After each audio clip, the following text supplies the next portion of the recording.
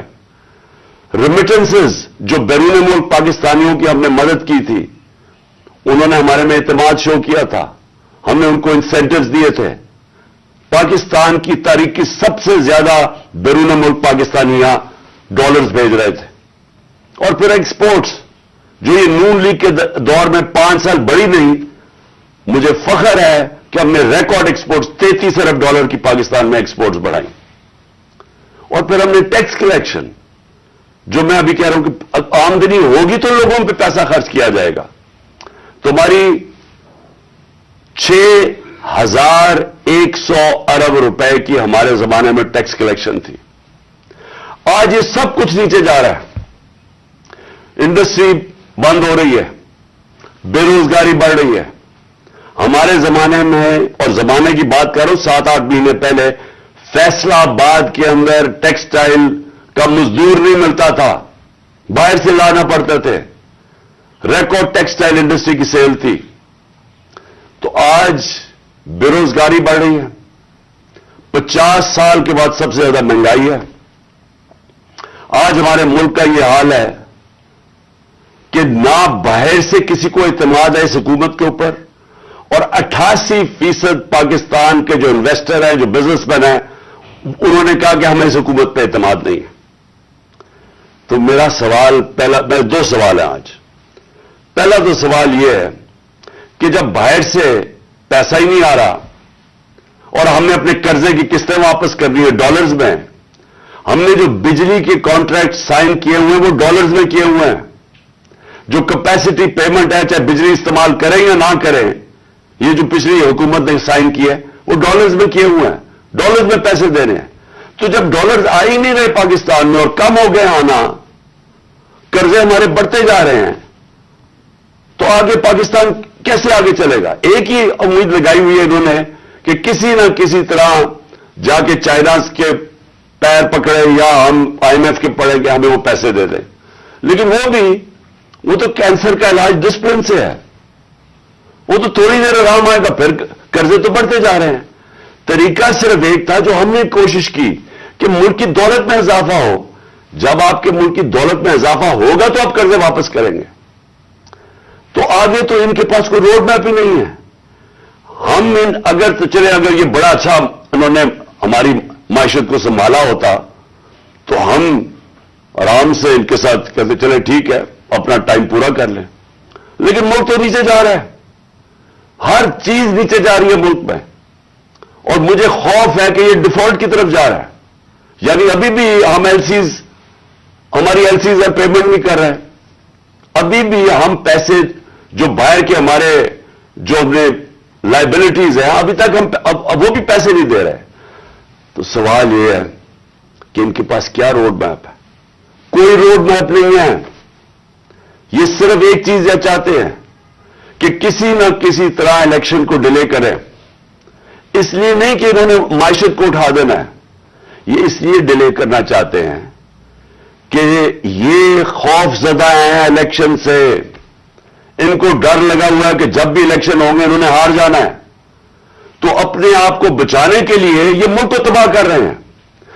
کیونکہ انہوں نے الیکشن میں ہار جانا ہے اس لیے یہ الیکشن نہیں کر رہے, اور یہ الیکشن ڈیلے کریں گے. اور میں یہ سمجھتا ہوں کہ یہ اکتوبر میں بھی نہیں الیکشن کروائیں گے.